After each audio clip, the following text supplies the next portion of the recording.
house. There's some hoes in this house. There's some hoes in this house. There's some hoes in this house. There's some hoes in this house. There's some hoes in this house. There's some hoes in this house.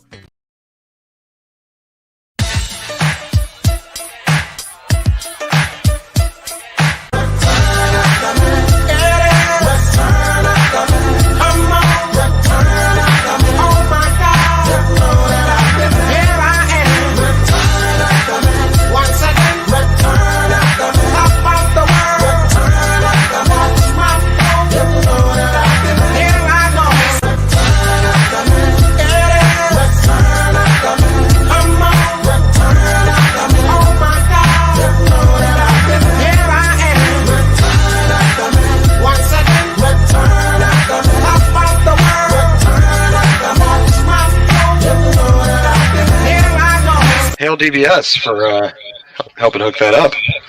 Oh, he did that? Well, that's great. That's just fucking great, man. Now what the fuck are we supposed to do? Where's some real fruity shit now, man? You finished? Can you dig it? Can you dig it?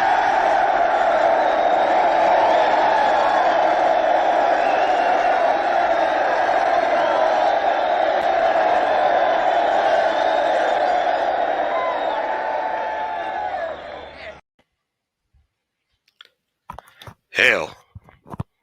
Cotton Connection. It's Jolly speaking to you from the Matrix. I'm currently on the other side of the mirror, about to come through. I just need to take the red pill. But first, I'd like to ask you something. Where were you when this happened? Were you alive? Were you too young to remember? I'll tell you my story first. I was just a young puppet, about 23. Cocky as ever. Had the world in front of me. Just started a new job, working on becoming a expert craftsman in my trade.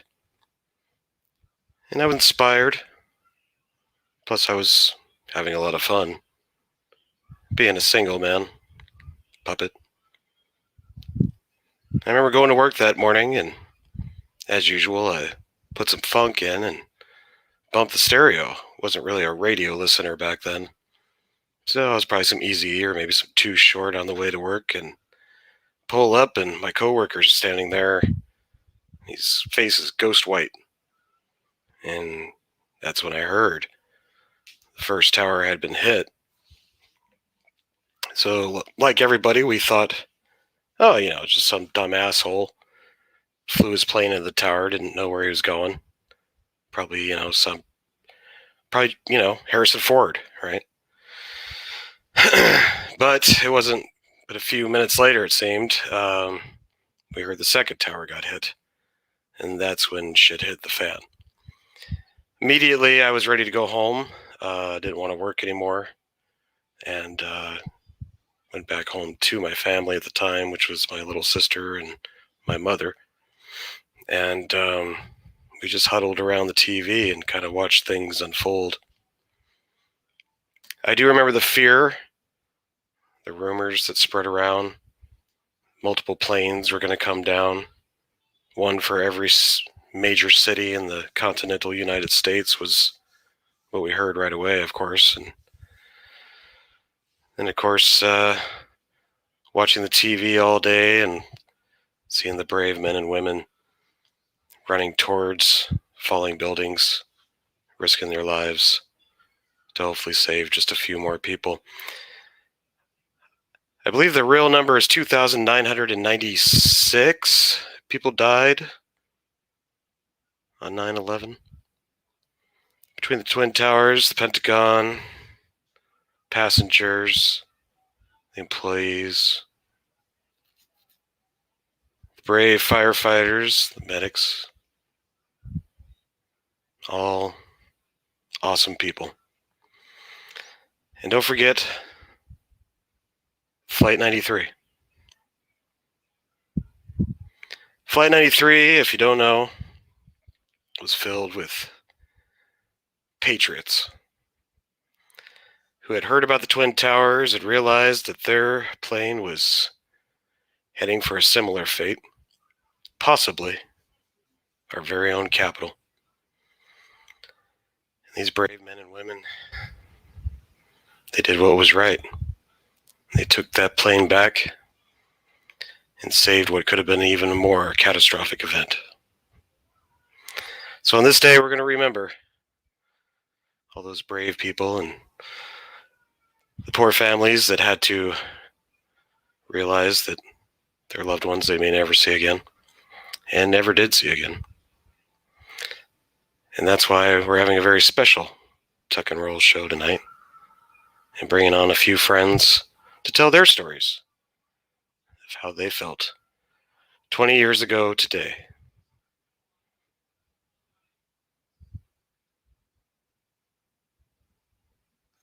Hail Cotton Connection. Love you guys. Hope you're having a good day. Right away, I'd like to bring on a very, very special guest with some very beautiful hair. The one, the only, Culture Casino. Hey, Jolly. I'm glad to be here. Good to see you, my friend. Yeah. I it's really, by the way, that was amazing. It was somber. It brought back the very memory of that day. I'm not sure a lot of people will be able to connect with this because there are many people that are in our audience that weren't old enough to have any deep-seated memories of that day. Right. For me, this day is important because, there are some of us that are attached to people that were lost that day. There are some of us that were attached to that day in a very different way. And of course, I was actually watching television, getting ready to put my day together. The boss was getting ready to go to work, and news blast came over, and a plane had hit the first tower. And I flipped over. Back in the day, we trusted a news source called CNN. Not that you can trust them now, but you could then. Well, at least you thought you could. And and I was watching in full horror when the second plane hit the other tower, from the other direction, and the full horror of what was happening. And according to the host's surprise, we were under attack. Well, no shit. And from that point forward, that entire day became a giant collection of horror. Everything that happened to the buildings, everything that was going on, and in this was the very early part of the internet, kids. This is when we didn't have a lot of broadband. People were communicating via AOL and online. You had to wait for dial-up. Yeah, I mean, you had people with 56K baud modems, kids. It was not exactly, speedy. And I actually was part of the generation that built out the internet that went from, the dial-up to the high speed. And I went into work that day, and a lot of confusion that day. It was very confused. At my office, of course, I had access to broadband because, again, we were trying to deliver broadband to the rest of the country, and it was absolute chaos. And people were more concerned with reaching out to loved ones. The internet was a point of contact for people. I know, yes. I don't even think people realize that, but phone systems weren't working. They took out, by the way, the biggest Verizon tower, the central point of communication in New York City for cellular access, was on top of one of the Twin Towers, kids, and that went away. Yes. And so, access became the internet. and being able to reach out to someone else through AOL Instant Messenger, ICQ, the other platforms that existed at that point in time. But this was a very personal day, again, for a lot of reasons. But for me, because it became a really weird work day, to make sure everything went right and to be able to help endpoint customers and and everybody else in between, because that's what my job was at the time. And there were something near 11,000 emails that went over my desk that day. Wow. And while I can't possibly claim to even have read them all, I can say that it was a very not normal day. And I sent a super chat a few moments ago, but if what is to be believed is true, and we had people that were ignoring some of the warning signs, I was very disappointed that day, and I'm even more concerned today. And it's 20 years later. That is a scary topic. We'll get into that a little bit, Culture. Before we do, one, I want to read your super chat. Wow, right. $20. Thank you, my friend. Yeah. Well, I don't get over as often as I like to, and tonight's not very much tuck and roll. Tonight's like more like different. We'll throw a joke here and there, but it's going to be a little more serious, of course. But it's a special night because it's 20 years later, so we got to celebrate and remember. Culture Casino for $20 says tuck and roll. Nah, we just angry patriots on here. Never forget the attacks and the people that let them happen. Never forget those that stopped more. Never forget those that gave all, and give more for all of us. F the liars. Now, fuck them. Yeah, I could say that. Yeah. Well, thank you. You know me. I'm a little more, sedate. Well, we have some more friends that'd like to tell their stories. Like to bring them on, if that's all right with you, my friend. Oh no, it's your show, bro. Oh, okay. Well, I didn't know if you were done telling your story. I didn't want to interrupt. No, my story could be a lot more. It wouldn't help. Nothing helps here. This isn't the best. We're 20 years beyond this, and there's still a lot of pain. Well, we're doing what we're doing is to never forget. That's for sure. Right. All right. Well, let's bring on some friends here. We got T-shirted historian. How you doing, my friend? Hey, everybody out there in YouTube land. How y'all doing? Good to see you. We also got the lovely Miss Eagle Rider. Hashtag titty privilege. Hey. How are you? Very somber day, so. It's been one of those type of days. We got Master of the TDS here as well. Hello, my friend. Hello. Good to have you on. Yep, nice to be on. Wish it was under better circumstances, obviously. Right. Well, there's still plenty of reasons to smile. There is. I was going to give him one. I think it's the first time I've actually gotten to be on stream with him. Yeah. Yep. Good old tuck and roll. We talk plenty over on Twitter, so. Yep. I don't know. Nice to meet you. I don't know if I want to bring most of y'all. This next guy on. He's trouble. I guess. Hang on. You already let me on. Might as well. Actually, I'm going to lay it out straight because I remember exactly where I was when the stuff happened. I was sitting in a shelter homeless, and when they came on the news, I remember watching the coverage, the people trying to get to the bottom floors of a big gap in a building. I remember when the Pentagon hit. I remember all of it because I was watching every hour of it. So I'm not just trouble. I do remember it. I don't forget. But it was not easy. There are people still looking for answers. The ashes of their loved ones. It's not easy. It's never easy when it gets to 20 years over because you're not getting closure. So I can pay respects to the dead, the lost, and the love that it is lost, because we're all dealing with it because everyone's been a part of it. It's not just the people who sacrificed their lives to save one more. It's the people who lost their lives trying just to get over another person to get out the door. It's not easy, but talking about it is living their memory. Exactly. Yeah. And I can be serious. Don't call me trouble all the time. That's in about 5 minutes when I switch to Rob Schneider.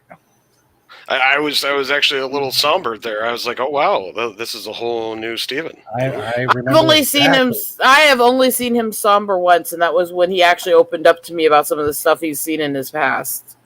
So this is kind of, it's still shocking to me every time seeing him somber again. It's weird. Right. Because some of the shit people don't want to hear, man. I can remember the CNN coverage. I remember watching bodies. The people, they like, you would see it was just black bodies falling. It's really weird. You wouldn't think that I'd have so many ties to it, being as when it happened, I was living in Montana. But I started the morning really freaking early because that was when I was doing all the college prep tests and everything, and I was in Job Corps at the time. And by the time I got into the front office where I was working with the staff for part-time, everything was starting to happen, and we had every 2 weeks new students come in. Well, we were supposed to be having one arriving from New York that day, and he was actually scheduled to be on one of the flights. He'd actually missed it and got lost for almost 2 weeks in airports. And so, yeah, he was. And the thing is, though, it took us a week and a half to even find out he was alive because of all the stuff that was going on. So we were frantic for quite a while trying to find him, as you can imagine. And I was on a military Job Corps base. We were dealing with all kinds of stuff going on with it and everything. And then I have a friend who lost her family. And I have two friends that I've gotten very close to in the years since that I've had for quite a long time now. One of whom was one of the first firefighters on the scene, and he's now going through cancer from the asbestos and everything that he got from it. Right. And the other one is one of the survivors who literally, she worked in the top of the tower and was on her way to work, went back down to get something out of her car, and was partway back up again when it first hit and barely got out. There. And so I've gotten really tied into all the stuff that's happened there, even though I wasn't there. There's people that I know who died. There's people that are closely tied to me who either died or were there themselves and barely survived or lost their loved ones. And so it's really something that I take really seriously when it comes back around. I think the most worst taste they ever did with this was trying to make a comic book with Spider-Man and all that crap about this in 2019. Oh, yeah. And literally trying to blame fictional heroes on something. One sec. Oh, you're fine. Stone Cold Jeremy with a $10 super chat. Thank you, my friend. He says, love you, bro, and everyone else here in the Cotton Connection. Love you too, Stone Cold. You're awesome. You're always helping out the channel, man. Such a good dude. The old Stone Colder.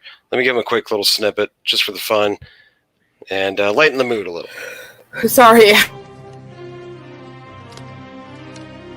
Good. Bad. I'm the guy with the gun.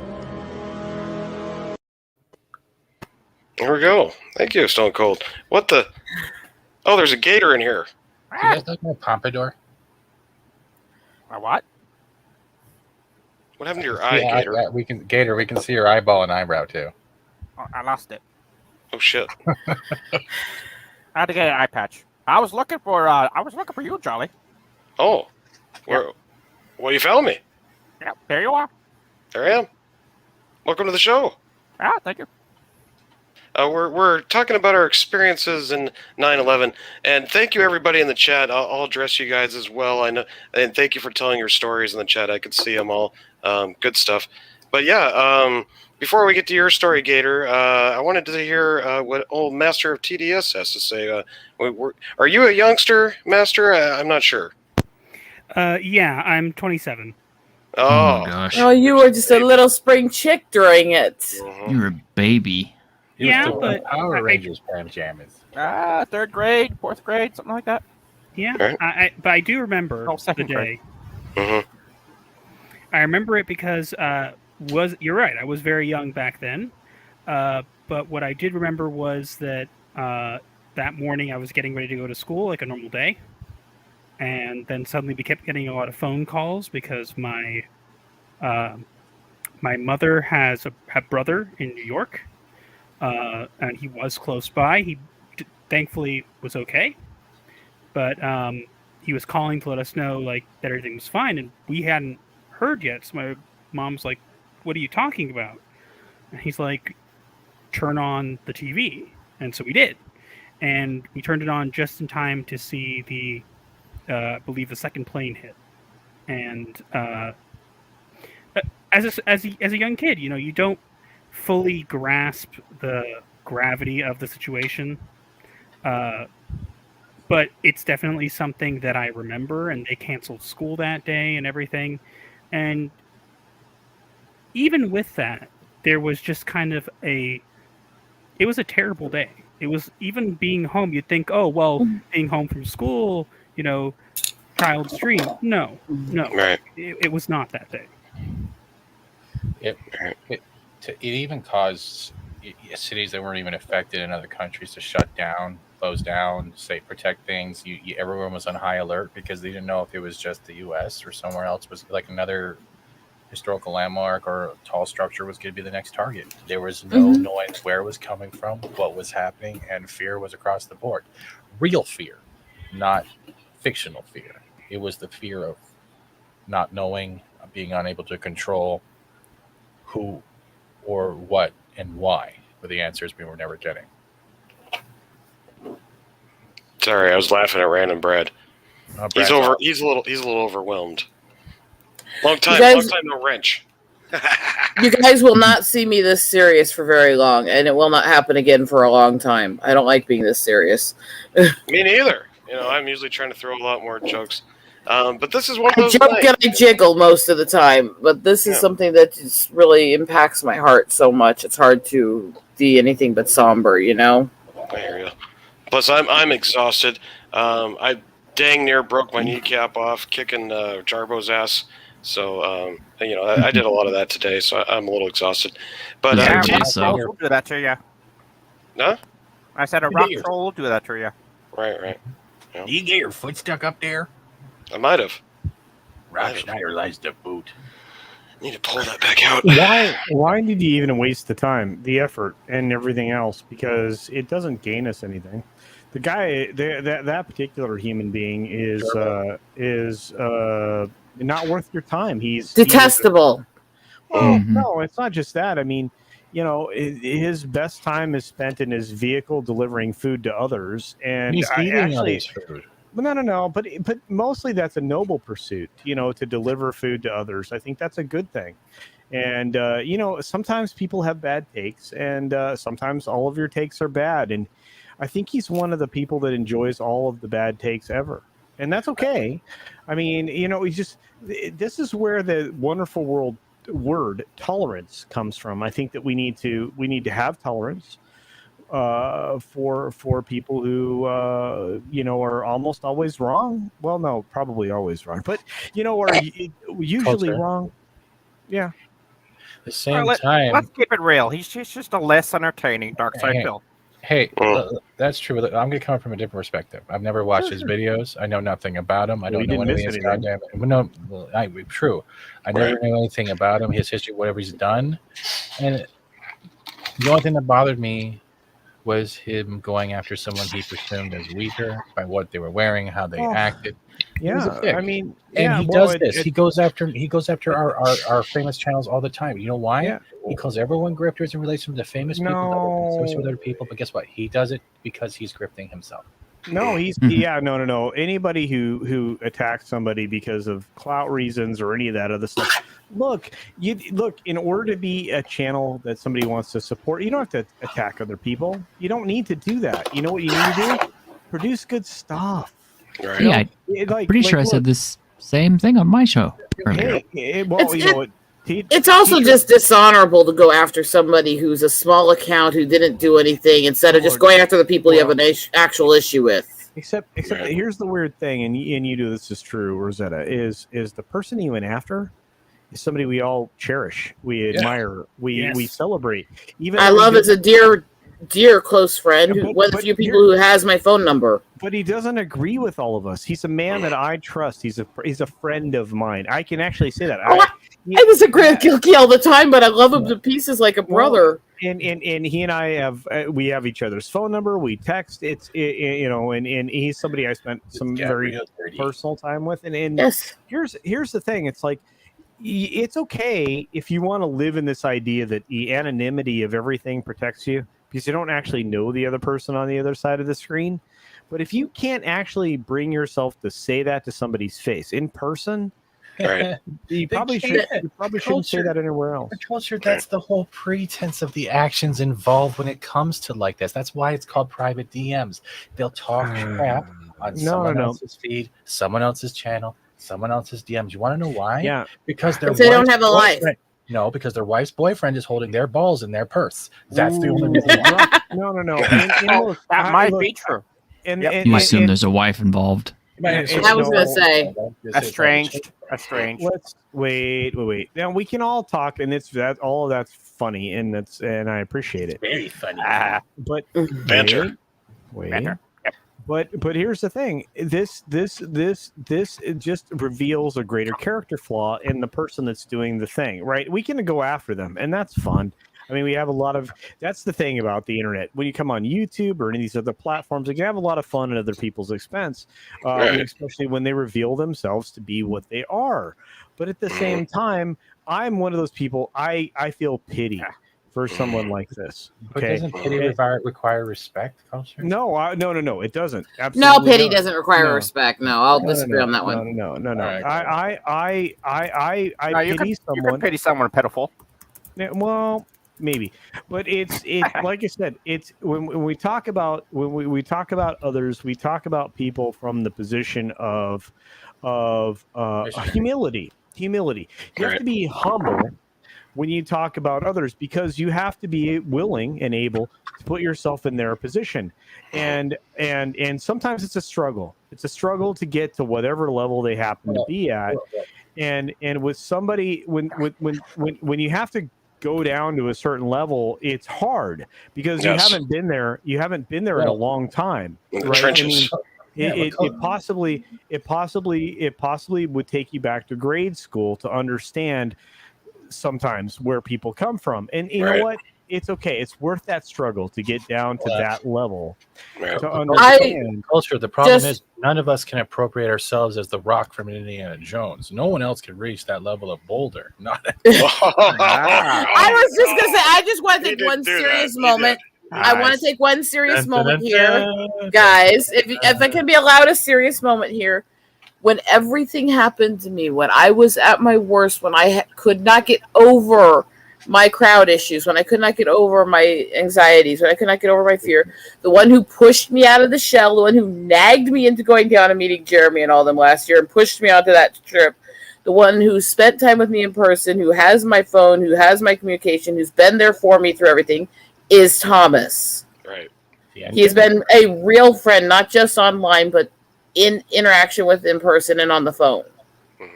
Well, and speak of the devil here, he dropped us a nice super chat. He's telling his side of the story. Says, what I remember about this day the most is that we are all Americans. We didn't care about who we voted for or who we liked or didn't like. We were all united as one. Much love to everyone. Yeah, and I agree, Thomas. That's actually September 12th. And that's when the patriotism really kicked in, and I miss those days. It was actually that was the most dangerous moment that they could possibly imagine. They never want that to happen again. Mm-hmm. They never want that to happen again. No. The greatest way to realize your power is by dividing everyone. So. Right.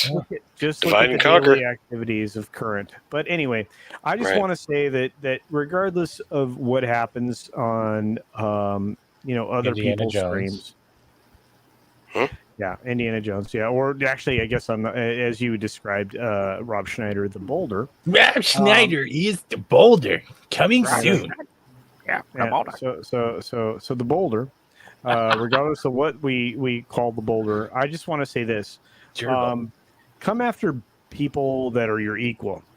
Right. You know, come after people that you think are your equal, because the people that are not your equal have the greatest amount of support. You're the people that are well beyond you, and people like our friend Thomas. You probably shouldn't go after him because you can't rise to the character level that our friend Thomas does. You can't. Well, You Thomas, can't rise. You can't rise to that. No, and you're right. He said what he said in private message shouldn't have been shared. Sure, except for one small problem. he kept going. And it should never have been said in the first place. You don't talk shit behind somebody's back. That's cowardice. And You know. he's waiting to play victim. He I wants he wants another drama boost, like he I did was, when he first started with the Zoe Klim. Yeah, that's what he wants. He wants a second because his channel's been a little dead. So Look, I have to dip out, unfortunately, because I've got other obligations. But I just wanted to say that this Culture, evening was, we love you. Yeah, we all love you, buddy. This evening's a big night because September 11th was so. That's true. I will probably tuck and roll, but I want to say I want to say all these things, which is the truth. I had a very rough day 20 years ago. Me too. And a lot of other people did as well. And it can't be lost on anyone that the 12th was as big a day as it was. Right. And after that, I'm not really clear what happened. I'm not really clear why it happened. Hollywood, man. Hollywood. For a short period of time, there was a period of time that anything could have been possible. I know. And, Need to make it happen again. We got to find. Well, I've been trying. You've been trying. Many of us have been trying. There's an easy way, and Thomas says it every day when he gives a super chat, when he pops up in your stream, and it's two simple words: much love. Well, I love all of you. You guys know it. Anyway, Jolly, thank you, my friend, for everything that you do. Appreciate you. Thank you, Culture. Yes. Take care, Culture, sweetie.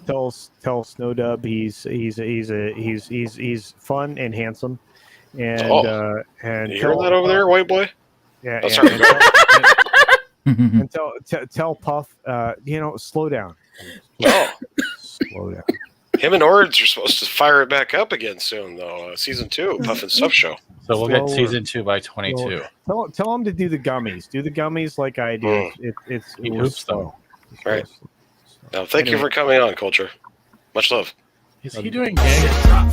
Come fuck with the snow, kick rocks, tuck and roll. Get the fuck off the stage, you can't bust the flow. The whack shit's gotta go, bitch, tuck and roll. I love Tuck and Roll, and I love Culture Casino. But I think I like the hair the most. Good people. You ever just get this desire to just grab the hair and feel how soft it is? Every night. I just want to wrap it around my finger like a glove. Yes, but you're a freak. Look who's talking. T-shirt. Yeah, it takes one to know one, right? I really want to hear your thoughts. I didn't get to hear yours. What was your event like for 9/11? Were you around then? Yeah. How old are you? I mean to date you. Yeah. No, I was 28 at the time, and I feel kind of sad about it actually. Yeah, I was 28. I was working over at Sam's way back in the day. You know those big warehouse stores. Mm-hmm. Oh, Sam Levitz or no, man. Sam's Club. Sam's Club. Right? Big old Sam's Clubs. Costco competition. Gotcha. Yeah, that's where I learned how to drive forklifts and lift heavy shit. But it's like at that time, I was still really young, and it was kind of like, okay, well, I didn't have to go into work until 1 o'clock back in those days. So, typically I'd spend the night gaming all night until like about 4 a.m. and then go to bed and wake up, around 12, hop in the shower and fire up the car and get to work. So, and it was back in the dial-up days, so I didn't even have time to turn on my internet or any of that shit. Right. And, being the kind of guy I am, I didn't turn on the radio. I just, had my Iron Maiden blaring away on my cassette deck and you know. Can you explain Every for day- those in the chat that don't know what a cassette is? No. Okay. My story. Shut up. Anyway. At least it wasn't an 8-track. Yeah. No. Is it a Betamax? Is that what I ain't that fucking old. No, I do have an 8-track player though. It's like a Anyway. VHS for music. Okay. So anyway, yeah, I got up to work, and you know, I worked over in the hardline section where all the TVs and the computers and all that other shit is, and on every single fucking TV, just all across the store, is those two buildings burning and collapsing and shit, and I'm like, what the fuck is going on? I go into the break room, I clock in, and all my coworkers who are in there, they're just shocked, and that's all they're talking about. And so I'm like, well, what happened? I said, oh man, they just flew a couple of jets into the two towers. And I was like, oh fuck. And you know, so like throughout the day, I'm up there, you know, with these TVs constantly updating me. So I'm like pretty much living it as it's happening, as they're bringing in reports, you know, 1 minute after the next. And the thing I really remember too is people coming in droves, and they were buying up cases of water, sleeping bags, all this survival preparedness shit. We sold more gas that day than I have ever seen. I mean, we had dudes pulling up in big ass fucking 450 pickups, F-150s, you know, those big some bitches, yeah. With like 4 canisters, the big clear canisters that hold gasoline, and they were just filling those bastards up. Because everybody was expecting this was the end of the world, that this was, you know, that we were about to go into full-on attack mode and shit was going to go down like World War II, where there was going to be rationing and all that stuff. And everybody was, I mean, shit was just flying off the shelves that day. Right. And that just, that sense of terror was never more real for me than right there. Because I, you know, I wasn't in the combats or anything, but I was on the front lines of the retail front and seeing how it was affecting people on a civilian level. Yeah. And the terror that was going on. Well, and I was just kind of like, you know. It was like when people are getting hit with, you know, that a hurricane's coming, and it's the one that could take away everything. And Sure. Panic. It's the out of control concept.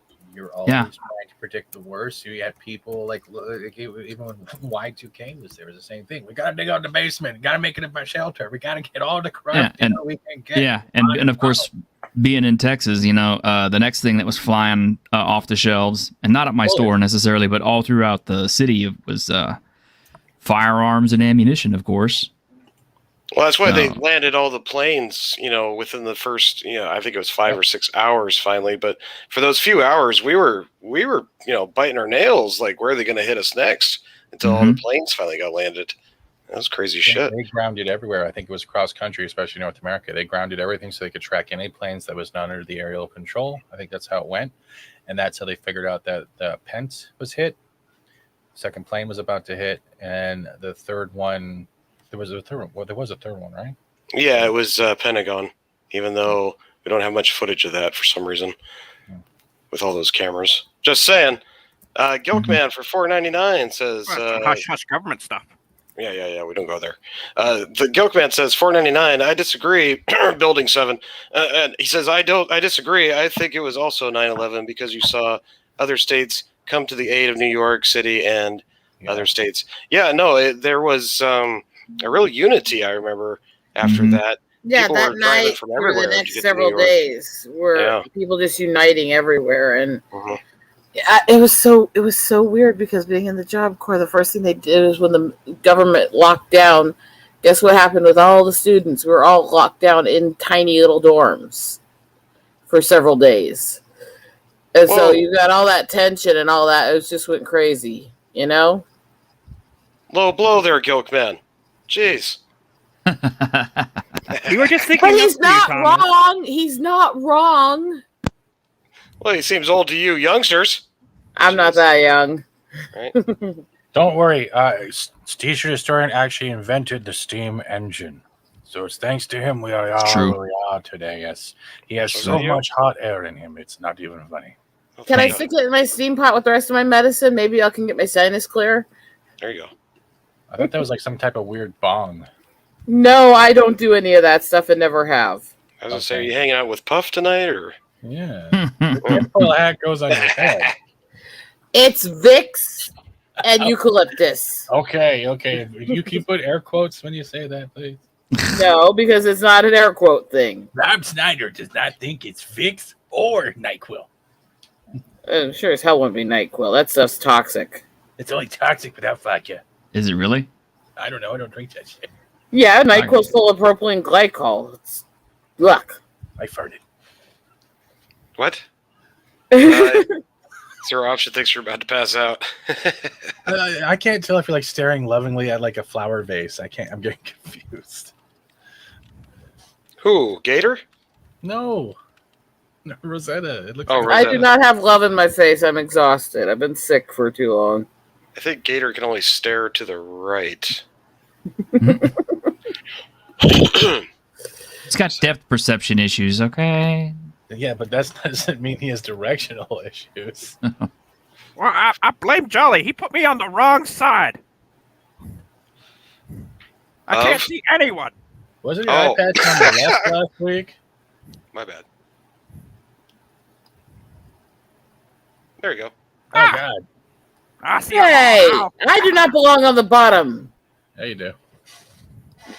You want to argue that with my husband? I mean, No, we're not going to that one. That's not. That's All right. Well, no, it's on my head. Move the fat man away from me. Move the fat man away from me. It's getting a chip. Thank you. Yikes. So picky about your slots. Sluts everywhere. Slots everywhere. It's ridiculous. Well, I'd like to thank everybody for tuning in tonight on this very special 9/11 Tuck and Roll show. Got some fun guests tonight. And some first timers here tonight as well. Master of the TDS. I got to be on his channel the other night. That was fun. The 500 subscriber special, I remember. Yeah, I think I was stoned. That was a good one. Yep. How's it feel to be a big 500? I never expected it because I honestly was not planning to come back on YouTube ever. So it feels good. Why? That's a long story. Okay. It's a very long story. There's a video about it too. Yeah, I made one finally because people kept asking. So I remember that. NyQuil. Everybody wants to know what happened to your eyeball, Gator. Oh, which got it? That witch. Yeah, well, which got it? Your ex-witch. Which with a B? Yes. Right. Your ex. Who got your tooth? What tooth? Probably the same bitch. I mean, which? I don't have any teeth. Well, you got one, I think. What is that white thing on your face? That's his ear. That's my skincare. Wow. Something about Mary had gone wrong. So, how old were you, Gator, when the old 9/11 hit? Well, let's see. I was about 11 years old. Oh. Yeah. I was unfortunate enough to live on the East Coast, so I was in mid classes when everything happened. And the teachers, they kept it kind of hush hush. By the time I got home, finally, I didn't get any homework. I was happy about that. And then I was like, oh, I'll watch the sports on the old TV. And flipping through the channels, flip. All the local sports channels weren't showing any sports. They were all showing the aftermath of what had happened. Oh. Yep. Dad came home from work with kind of sort of a, I don't want to say relieved face, but he has a cousin that was working in the trade centers who actually was able to make it out. So wow. Yeah. So thankfully, I didn't know anyone who perished that day, but I've known some people who are close to the aftermath. So. Well, it just goes to show that event actually hit, close to home for everybody, because just about everybody knows somebody who knows at least somebody who was involved, and sometimes it's even closer to home than you want it to be. But yeah, I'm curious to my friends like on the other side of the world, like Random Brad in the chat, and what your experience was like over there in Australia when you heard about it. Kind of curious, and yeah, I mean, the whole world was on our side, I think, when it happened. But of course, afterwards, we lost a little bit of freedom. The whole plane thing, we had to get fondled every time we went through the security, and taking our shoes off, and couldn't bring anything liquid over, what was it, 5 ounces? It really did get kind of ridiculous there for a while for air travel. It's not quite as bad now, but it's still kind of bad. And we got 9/11 to thank for all that bullshit. I would just like to say there was actually 4 planes, I believe, that day. Yes, there was. Flight 93, the first jet that hit, 175 in the Pentagon. 2,996 lives. That's correct. Yep. Yeah, Flight 93, I think they finally built a memorial for that one. That's the one that one in the Pentagon really fumbles my brain, because they just exploded and there was like nothing left. You know what I mean? Like no plane parts. Well, yeah. There was the stories that some of the families got phone calls from them before they fought the right over and all that stuff. And even made the film of the insurrection film about it or something. Mm-hmm. No, there was phone calls made from Flight 93, because Flight 93 was the last one in the air, if you remember right. Yeah, it was delayed because of hold on. It was delayed because of the first 2 attacks. So technically, it was supposed to go somewhere else. Yep, didn't it drop somewhere down in Pennsylvania or something like that? Yes. Yep. Yeah. Pennsylvania, out in an open field, pretty much disintegrated, which makes you think it must have been going probably full speed when it made impact. 300-400 miles per hour, easy. The plane flipped over and sped to the ground at upwards 500 miles per hour in a rural field in Shanksville. Right. 10:10 a.m. And there is a movie you could check out, I believe, called United 93. It kind of tells the story. I don't know if it's completely accurate, but it gives you a rough idea of what happened on that flight. It's a good movie. I liked it. Yeah. And then there's the Nicolas Cage one too. Of course, you can watch where he plays Con Air. No. Yeah. Wait. No. What is that one? He plays a fireman, I think, in a 9/11 movie. Maybe the chat knows which one that is. There is a movie with Nicolas Cage, plays a firefighter on the day of 9/11. Wasn't that good? But it's called WTC. Is that what it is? Yeah, 2006. Yeah, it was okay. I'm kind of surprised. Somebody earlier in the chat, I forgot who it was, but said that we haven't made it a holiday. That's kind of a shock, to be honest. I mean, it's not really holiday material in the same sense. I mean, like holiday, you think kind of more celebration in a sense. So I could see it being like a specific day remembrance for it. But like a holiday, I feel like that could make people angry. Technically, Memorial Day, Veterans Day, those are still defined as holidays. Right. No, I hear you, but it's a little. I just don't know. I think it might be just a little touchy of a subject for them. It's like the attack on Pearl Harbor. That's technically not It can still be considered a civil day of mourning. Yeah, it's a day of mourning, not technically a holiday. Yeah, it's not a holiday. You're not hanging decorations, no. No, but that's what I'm saying. The term holiday doesn't mean necessarily that, because they still define days that are remembrance of soldiers who died, soldiers who were kidnapped, and other stuff like that are still defined as holidays under the federal calendar. So, right. I hear you. I was just saying this is a little bit. I do agree. I think that some important day should be like kind of declared for it. But the real question I have to say is like, do we even need to at this point?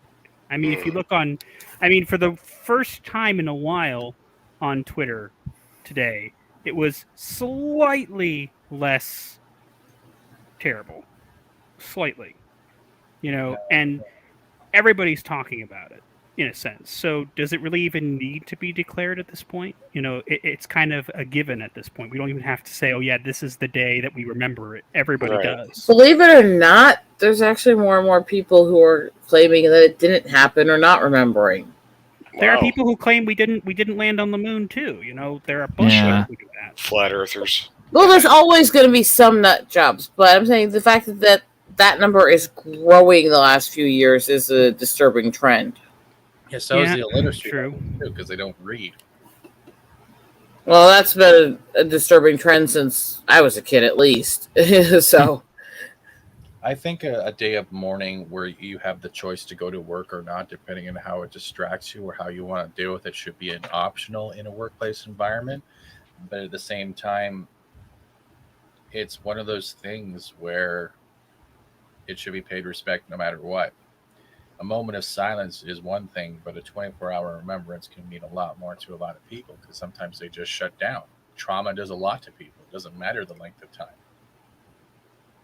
Random Brad was over in Australia at the time, and he's an older puppet like myself, so he probably remembers it pretty well. But he says absolute shock and disbelief. Yeah. So it was felt around the world, definitely. Yeah, and I wanted to say that I actually didn't think of the fact that having it declared as a specific day, like a holiday, would also mean that in regards to work and stuff, people could choose to take the day off. I think that is important, especially for people directly affected by it, I think, and a lot of us were. So, no, I definitely think, National Day of Remembrance, like Lasso just said in the chat, that National Day of Remembrance is appropriate. I agree.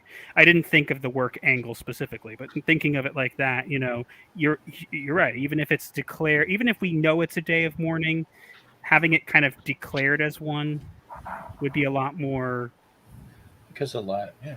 Well, it's the biggest attack on American soil. It had more death than Pearl Harbor, so it's more people died because of that than Pearl Harbor. So I would think that would be a day that they would want to make kind of important. I don't know if you guys ever heard of Tuesdays. I think it's called Tuesdays Children. It's a foundation built around a bunch of the children of the firefighters and medics and police officers and people within the building and people on the planes that are all friends and stay in touch. And they've actually expanded it where they are joining up with people that lost, veterans, parents and stuff like that. So that's a great foundation you could check out. I believe it's called Tuesdays Children. Yeah. So there is good stuff going around that happened from 9/11. It's not all bad. Not all bad. There you go, Sal. Oh, yeah, thank you, Fat Steven. It is TuesdaysChildren.com. Mm-hmm. .org. My bad. Yeah, no, that's the one. TuesdayChildren.org, and it's a good cause if you want to check it out. If you want to try and help out 9/11 victims, or just see kind of what they're doing. And it's like I said, it's a great community of just people that lost loved ones, and they join together. And they do great stuff for like kids, where they take them to baseball games and just help them interact with other people. Just make life a little easier. So, yeah.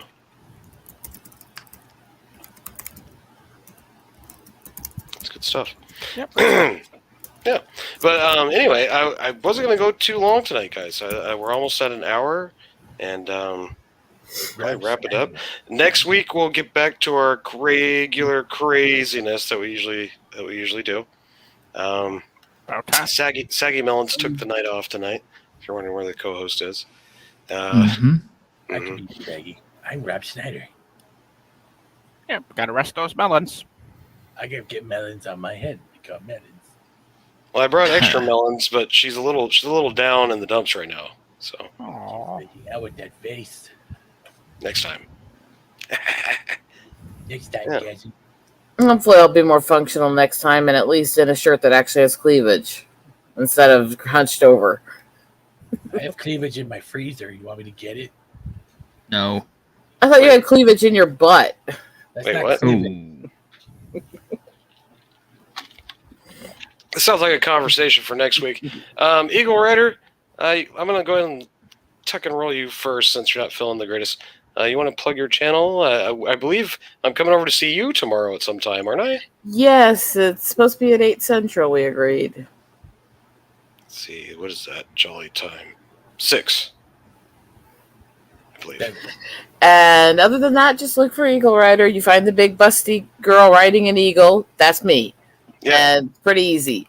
So come over, give me support, help me get monetized so that I can piss off YouTube even more since they keep flagging me for things that, for talking about my own medical issues. So Really? yes. And the last one, they just told me they're not going to take the flag off. Really? I had seen that you were talking about that on Twitter. They're really annoying about that. I just got the notification that they're not going to take it back. Even though I already proved that it wasn't against their rules and it was about my own medical. I would try to help, but they've muted me because help not allowed, apparently. They love So me. come over and help me make their lives a living hell because they're not getting rid of me that easily. No. You can see me over there tomorrow. We're going to do a little interview. That should be fun. Hopefully, Eagle Rider takes it easy on me and doesn't get too rough with a puppet, if you know what I mean. No.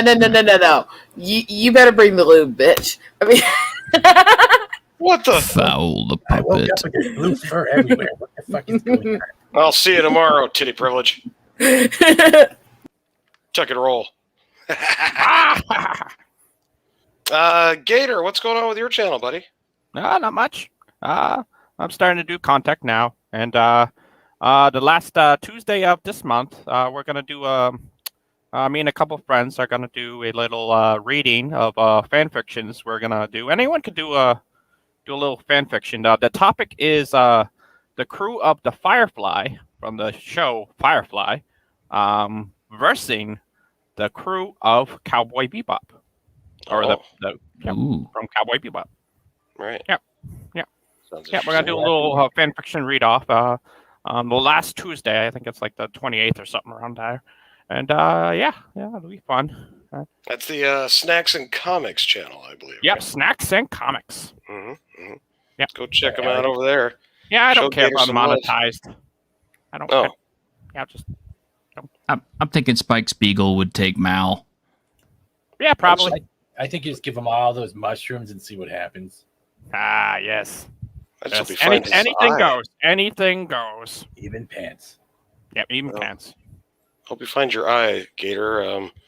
Good luck on your quest for that. I know. Have you talked to Drunk? I have. No. Okay, good. He's he's a little tired tonight. That's why he's not here. Yeah, he was out partying with the ladies last night again. Ah. Yeah, doing his Lucky park fella. hopping stuff. Yeah. Lucky guy. That drunk 3PO. I don't know. He better be careful, man. These Twitter women these days, they're kind of scary. Well, he's not on Twitter right now, so. Now That's that true, too. is a whole nother beast, and definitely a different stream. But thanks for coming on, Gator. All right, I'm gonna Gator roll. Tuck and roll. All right. Rob Schneider, appreciate you coming on tonight. Where are you Fortniting tomorrow? I don't just Fortnite. I also do staplers. Mm. I can't do this voice anymore. It's really Rob Snyder is going back to Fat Steven. Oh my god. It's so hard doing that voice. It really is. Tomorrow, is the season. Yeah, we're doing the season and event, but we just do other stuff. B5. We've got this buttered Battlefield coming up in a couple weeks. And yeah, pretty much a gaming stream. Chill. All puppets, Muppets are allowed. Open Just come buffet. by. Oh, I want you eventually to come by so I can interview you. Oh yeah, and we got to play some Mario Kart now too. I guess. Yeah, we got Mario Kart. Yeah, we Right. gotta have your monologue. Oh, might break down and buy that Mario Golf. That looks kind of fun too. I might check that out. Oh God, No? No? You want me to join Fortnite? That's what you want. Hey, if I can get Loki in, it's gonna be funny. Oh shit! Maybe I'll break down and do it one of these days. Mhm. All right, Fat. I Thanks for can't coming on. roll. I'm stuck Yeah. in this circle. Can you push me out with the forklift? I Gladly. think I can roll you out. I There got we go. farts all over. Tuck and roll. Well, thank you so much for coming on, guys. You're both brand new to the channel, Master of the TDS and T-shirt.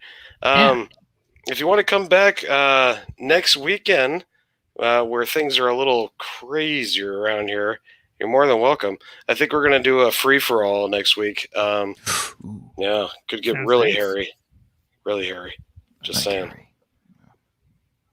How hairy?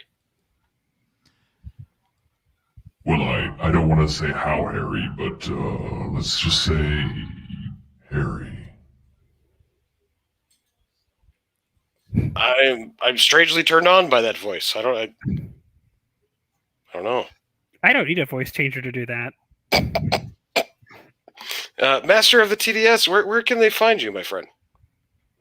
You can find me on Twitter at Master of TDS. I'm on there fairly a lot. I'm also you can also find my wife on there as well, writing Raven too, and we do a YouTube channel together, Gothic Therapy. We upload once a week. Next couple weeks are going to be a little bit difficult because of some holidays coming up, but we are going to still try to get content out there. But that's where I also do have now as well an Instagram, not really using it for much, but same handle at Master of TDS. Nice. In case anybody Nice. wants to follow me there. But yeah, that's pretty much it. Nice. Great. Well, you're welcome back anytime, my friend. Love to have you on. That'd be nice. Hopefully under better circumstances, though. Yes. A somber day, but a good day nonetheless to hang out and talk to friends. So I'm glad you stopped by. Indeed. Also, puppet mental health matters. Yes, definitely. Tuck and roll. Well, Satan, I mean T-shirt. Yes. That was a nice freaky voice you had there. I'd like to thank you for coming on, and we need to have a more fun stream, obviously, because you actually do have some pretty interesting knowledge. I guess I should say. I get around, you know. You don't get to be 48 and not learn a few things. Right. Yeah. Well, maybe you should come back next week and we'll test that knowledge against some very eager minds and maybe some meager minds, if you know what I mean. Hey, I will bring my A game. All right. Well, thanks for coming on, A-game. brother. Appreciate it. Where can they find you? Well, everybody out there in YouTube land, if you like what you hear, come see me at my channel, T-Shirted Historian, at 4 p.m. on Saturdays, and occasionally on Tuesdays at 9 a.m. when we do Dungeons and Discussions with my co-host Grim. And this week, on Tuesday night, we are interviewing Troy Torres, comic artist and creator of Juan Pool. Definitely need to see it, especially if you're tired of the woke shit. Thank you very much for having me. Thank you. Sounds kinky. Tuck and roll. Well, for Jolly's final thoughts tonight, I'm going to pass the mic over to a very good friend of mine and let him give his thoughts on what happened on his 9/11. Please welcome my good friend, Mr. Shellback. Oh, shit. Hello. You're live, Shellback. You're live. What is going on, Jolly? Well, you just caught the end of the show, but I wanted to bring you on on? real quick so you could tell us where you were at 9/11, how you were feeling, what might have happened to you that day. Just break it down for us, buddy. Well, first of all, let me ask you something. I missed your your triumphant return, Oh yeah. So I just, it's good to see that you're alive and well, and uh, uh, I just I'd like to hear about I heard something about Vegas, so Oh but we don't have to talk about that on air, because I'm sure there was well, yeah. like sniff sniff and hooker butts, and stuff involved. What I happens mean, if I don't Vegas know. stays in Vegas, Shellback? You know that, Oh, right? yeah, I suppose so. Mhm. No, Maybe next week. okay. Maybe next week. Actually, no. Let's see. 20 years ago today, I was in the middle of the Pacific Ocean, Oh, somewhere between uh, Hawaii and the Far East. I don't know, but we're steaming. We're steaming towards Pearl Harbor, because we were wrapping up a what we call a Westpac cruise. It's a 6 month deployment where we leave. Well, I was stationed up here in Washington State, oh yeah. in a squadron, an electronic attack squadron. And But we were assigned to the Constellation, who was home ported down in San Diego.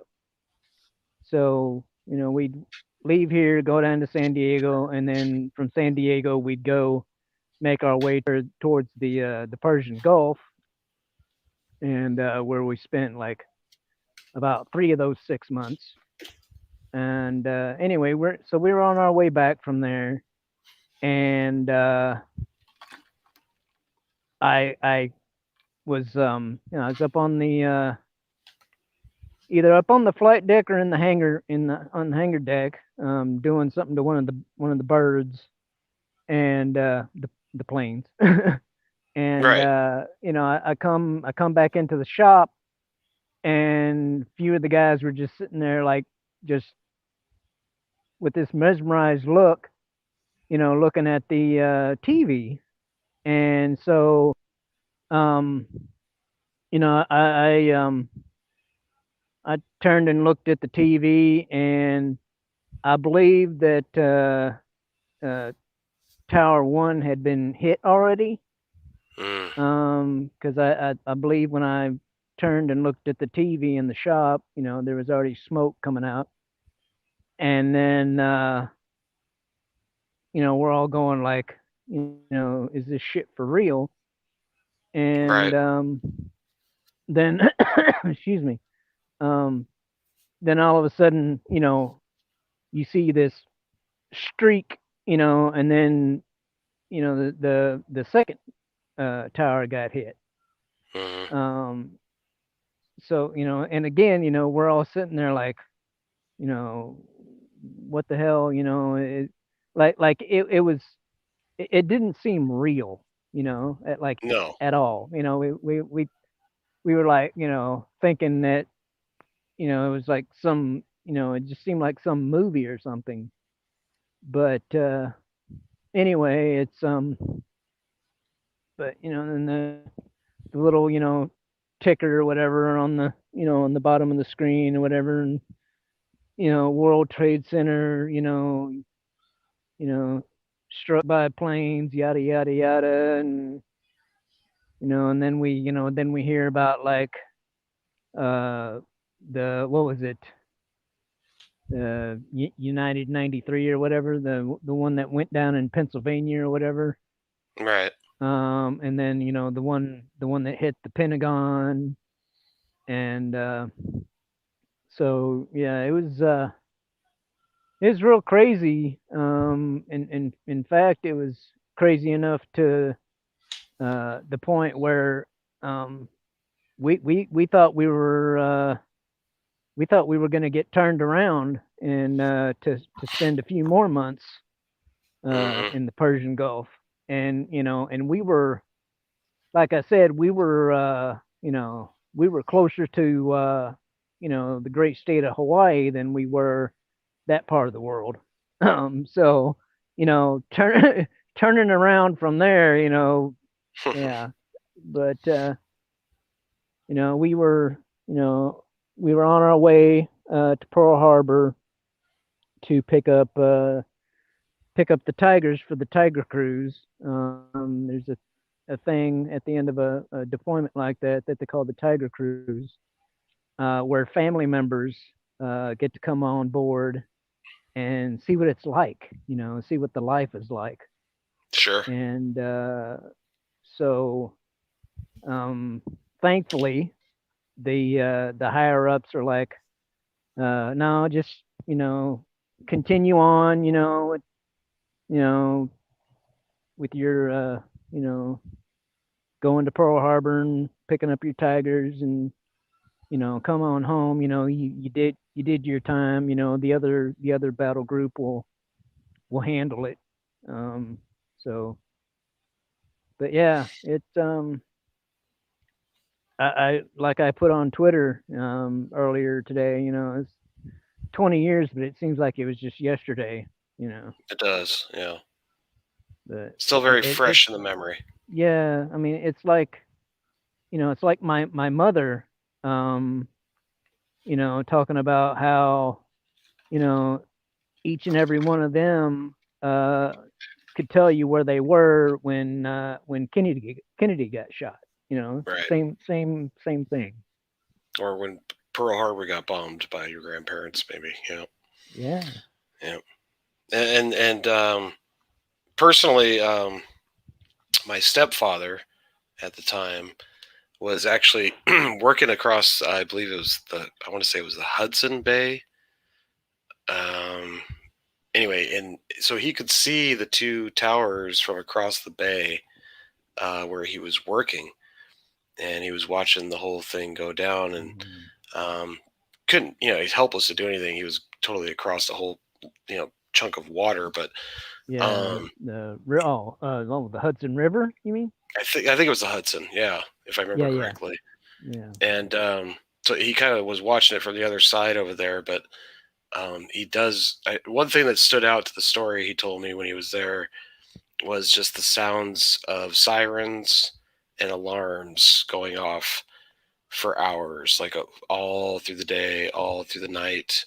Besides the explosions and the loud, craziness, but just the sound of sirens never stopping for it felt like, I guess, 2 days straight, basically. And so you can just imagine the feeling of being in Manhattan at that time. Anyway, thanks for coming on last minute, Shellback. Appreciate it, brother. Yeah, man. Oops. Okay, tuck and roll. I did not do that. He tuck and rolled himself. Just saying. All right. Well, anyway, guys, I'm going to go ahead and leave it at that. Much love. And just remember, September 12th, 2001, this country became more united than probably we had since Pearl Harbor. And there was a saying that went around at the time. It was called, "They woke up the sleeping giant." Well, now we have almost what I would call the closest thing we've ever seen to a dictatorship right here on our very own soil. And I, too, believe it's time to wake up the giant.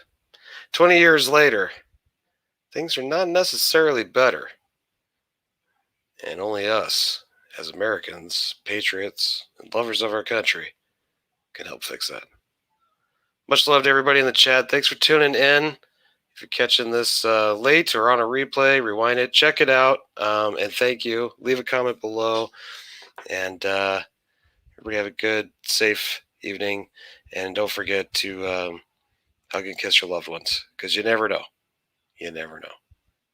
All right, guys? Have a good night. And we'll see you next week for our usual craziness on the Tuck and Roll Show. Turbo! Tuck and roll! Tuck and roll when you land, kid. and roll, Theo! Tuck and roll! No, I'm not kidding! Tuck and roll! And a special shout out to my puppet from another Muppet, Snow Dove Music and Entertainment. We're gonna close out this episode with this classic hit, Tuck and Roll.